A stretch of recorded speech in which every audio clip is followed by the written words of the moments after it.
Lily. Hopefully she doesn't cause too much of a ruckus.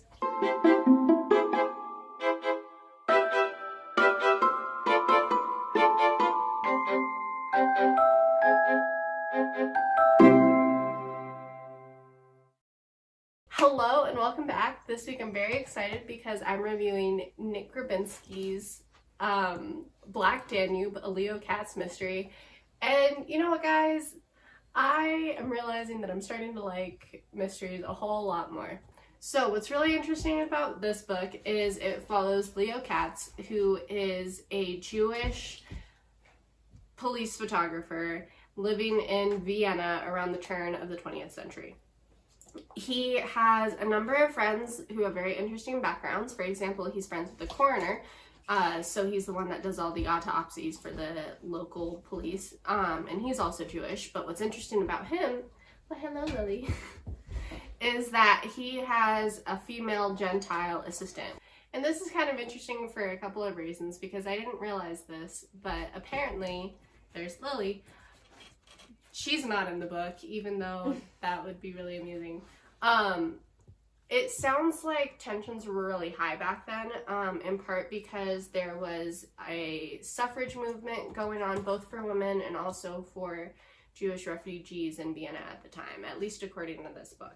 So what's interesting too is that not only are two people of different faiths working together, but she's a woman working in a coroner's office and wanting to be more than just an assistant. And this I thought was really interesting because it brought in a lot of the other strong female characters I thought really well. For example, there's a female photographer and film developer who's actually a real person. And then there's also one of the suffragettes is a real person as well. And there's just a whole slew of fascinating, strong characters. And I think that's honestly one of the things that I really liked about the book, is that it was very character driven.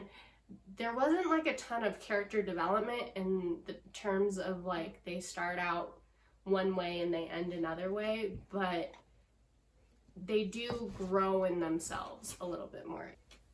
But yeah, so the characters are really well done. Grabinski's plot was also really interesting. So kind of drawing on these tensions between the Gentiles and the Jews in this area of Vienna, there's been a number of murders in the Jewish community, and the Gentile police force is just not wanting to really deal with it. They're just like, oh, there's suicides, oh, they're open and closed murder cases, obviously it was the jealous fiance. But Leo and his friends are like, no, like, there's something suspicious going on, like we have to uncover the truth. And I really like that because, I don't know, I mean, it makes it more interesting, I think.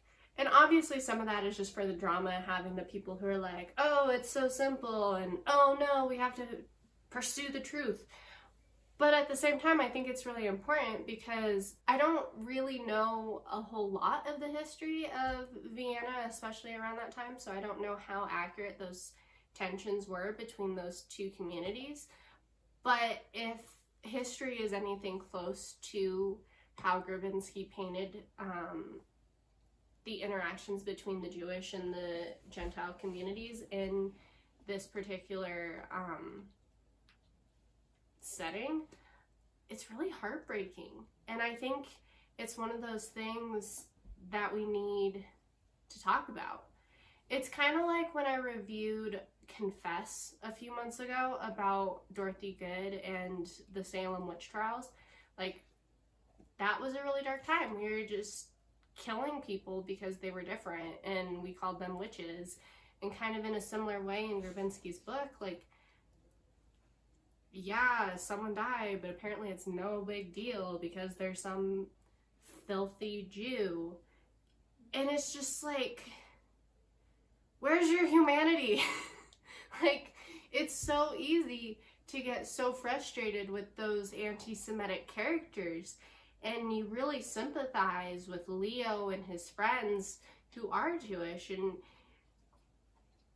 it's important to have those tough conversations. And I think having them in literature makes it almost a little bit more accessible, because it's one thing to see a documentary,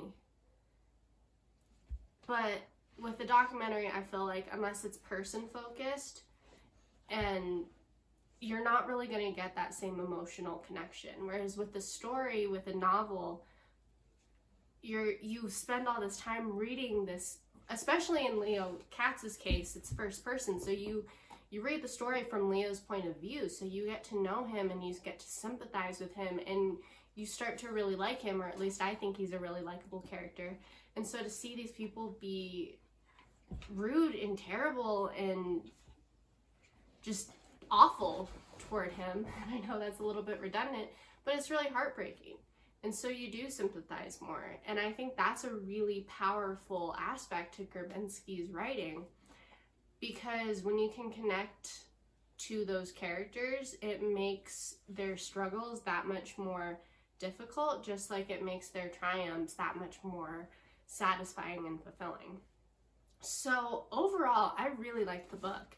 I think the plot was really interesting, trying to figure out what the truth was behind this murder, and along the way discussing kind of those community tensions, and also figuring out that there was a bigger plot than just one guy's murder or even a couple of guys' murders.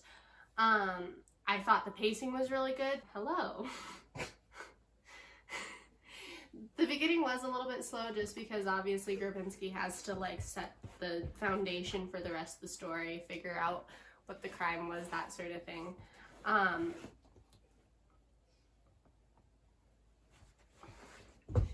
She said, thank you. And again, the characters were just great. I loved the characters. I loved Leo. I loved his friends. I loved the accused murderess, which was also kind of a really weird character to read because her name is also Hannah. And so, I don't know about y'all, but I feel like I don't come across Hannahs in books all that often, and when I do, I'm just kind of like, I feel an affinity toward you. I can't believe you're being treated this way, or like, yes, go you, or whatever. Like, I don't know, it's just kind of funny when you share the name of a character. And it was really tough with this character because not only is she accused of murdering her fiancé, but she also undergoes an exorcism, and just really terrible things are said about her, and it was just so heartbreaking, but also so fulfilling. Oh, now you can have to see Leo and everybody solve the mystery of what was actually happening to these people. So I definitely recommend Black Danube, a Leo Katz mystery, especially if you are into mysteries. If you're not, I think it's still worth a shot because it's really interesting, and I think the historical fiction aspect, especially since it's historical fiction with real people. And on that note, Grabinski gives a little biography of each of the characters at the end of the book, so that was really interesting. Led me down a little Wikipedia hole. But yeah, it was great. Definitely recommend. I can't really think of a reason why you wouldn't like it. I do think that the whole anti-Semitism would be a little bit triggering for probably a lot of readers.